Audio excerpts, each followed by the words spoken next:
Hi guys, this is Up to Dota with a small guide on how to jungle Juggernaut.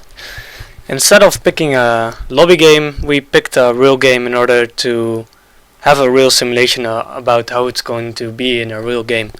So Juggernaut got a 6 agility buff in 6.83 and it made it really easy for him to jungle, and it also really boosted his damage overall because Juggernaut already was a pretty strong hero, and now from level 7 or level 6 to actually late game he's pretty strong. He's gonna lose out against the real late game heroes such as Spectre and Medusa and stuff, but he's pretty strong and he can really keep down heroes, so I feel like it's pretty good. So let's just go over just get the game started and go over what we're gonna do.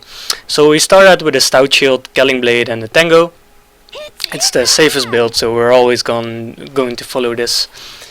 Before the game even starts, I usually communicate with the team that I want to get the minute 0 bounty rune, because it will really help you boost your jungling, and a lot of the opponents are going to be scared of contesting the rune because they will expect you to have Blade Fury and they will feel threatened. Even though you won't have Blade Fury, they'll be scared of it. So usually I just ask the team to come with me, and the Earth Spirit's gonna see us, but he'll just back off. So I'm gonna get the minute 0 bounty rune, which will help me.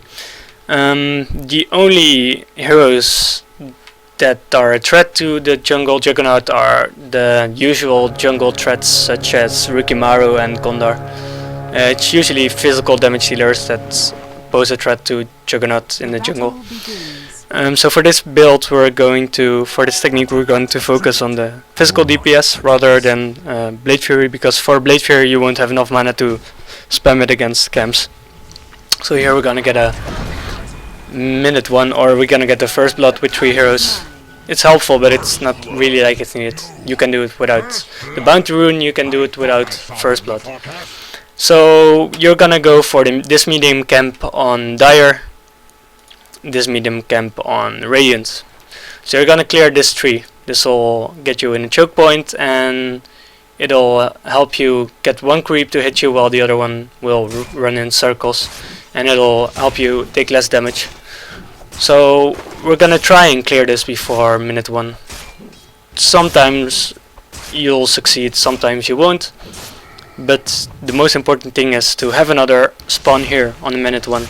So if you don't clear it, you see that on the 57 seconds or 56, 55, I'll pull it out, so another creep camp will spawn. It's the same thing here. So the only creep camp that you really have to use choke point jungling against is the Centaur camp, because you'll run into trouble. And the other camps are pretty easy to clear without choke point jungling, but it'll help you keep your HP up. For Radiant, you can stand here and there will be creeps will be walking back and forth, and you'll take less damage as well. I'll paste a choke point jungling guide in the video description so you can see all the choke points and have a good overview of this. So what you want to do is have 1 level in Healing Ward and 1 level in Blade Dance on level 2 at least, so you can keep your HP up while also having some DPS. Sometimes at level 3 I get a 1 level in Blade Fury, otherwise I'll get it later, but I get it before level 6 at least, because then when you go gang you'll have extra Blade Fury magic immunity. It will really help. So before level 6 you only actually really need 1 level in Healing Ward and 1 level in Blade Dance and 1 level in Blade Fury. The rest of the skill points really depend on your opponents. So if you feel like you're prone to ganks, I feel like getting a level in Blade Fury earlier will help, because it will help you escape ganks. If you don't feel threatened, you can get more levels in Blade Dance, because it will help you clear camps faster, and Healing Ward will also getting an extra level on that will also help you keep your HP up easier, but you only need 1 level but it just adds a little bit of flexibility. Sometimes I even get a level of stats because it'll help you get off your combo of Blade Fury and Omni Slash at level 6, otherwise you won't have enough mana for it. So I opt for Phase Boots as first item. It'll help you catch up with heroes in order to get up on an Omni Slash once you're level 6. So I usually just rotate between camps and just check whatever is there. The only camp you'll have a real problem with is the centaur camp for the medium camp, and the Wildkins will be pretty annoying, and the Hellburst Messiers, they will deal a lot of damage. So I try to avoid these until I have no more camps to clear and at least have a healing ward. So here I'll get a second component of my Phase Boots, and I'll just wait for the healing ward to come off cooldown, or even clear this camp first and then go off to this camp, because I don't really want to walk around with 10 or 20% HP, because it'll make you prone to ganks. Even though you have Blade Fury, it'll make it easier for the opponent to gang you.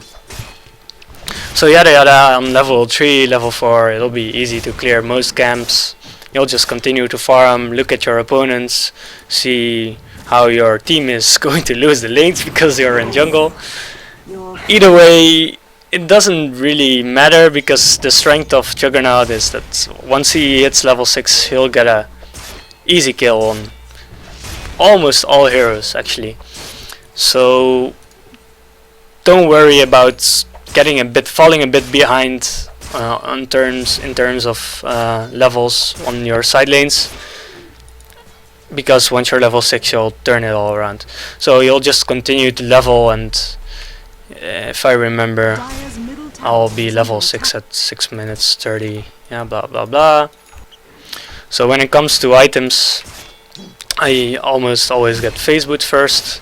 Sometimes I get a magic wand, but most often I get a Ring of Aquila to help keep your mana up and give you some stats to get off your full combo, and it's just a useful item. It'll stay useful for quite a while. A lot of people go for Mask of Madness. I prefer going for Yasha because it also gives you some movement speed, and Mask of Madness just makes you risk your life when I feel it's not really needed.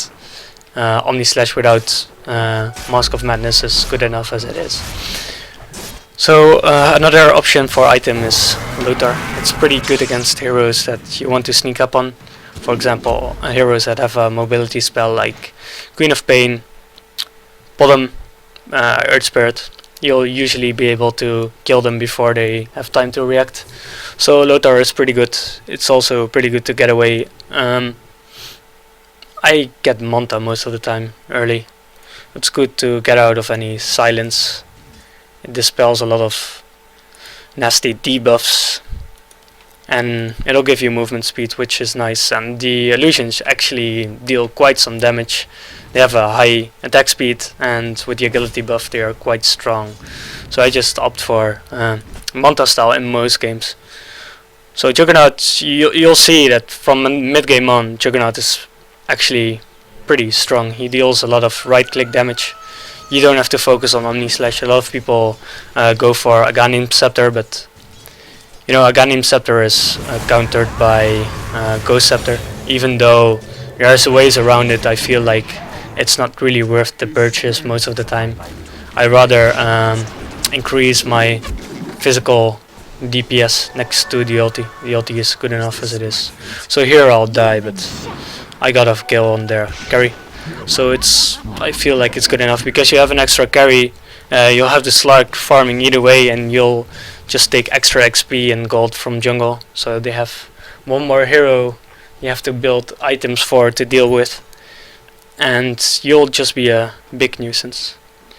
So I really feel like the jungle Juggernaut is really strong in this version. It's relatively safe farming. You'll have a big impact from level 7 on, and you'll stay strong until the late game. It's easy for Juggernaut to keep down most carries. He'll lose out once a big carry gets super farmed, but you'll have enough tools to keep those heroes down. So yeah, just let me know if you have any better techniques for this jungle Juggernaut, and keep in mind that you might be able to do it faster in lobbies, local lobbies, but in real games you have to keep in mind that there's 9 other players and you have to anticipate. So you have to anticipate the skill build, you have to anticipate the item build, whether you want to be safe, whether you expect ganks coming and you want to evade them. But in general, you're fine against any hero that's not a physical damage dealer. So here, to close it off, we'll have a small showcase of what happens when you get ganked. He'll try and gank me, but I have Blade Fury to dispel the Magnetize, and I'll get away, even though he gets off a full combo. So that's just a showcase about how strong this hero can actually be if you just use Blade Fury as a magic immunity and use the other spells or max the other spells to increase your DPS and keep up your HP. It's really helpful for pushes as well. I feel like this hero really helps you push as a team, because the healing ward just keeps your HP of your whole team up. Even if you get in an exchange and you all end up on low HP, you'll just get up to full HP in a matter of seconds with the healing ward. So yeah, just try it out and let me know how it goes. If you have any questions, feel free to leave them in the comments. Alright, thanks guys, and see you later.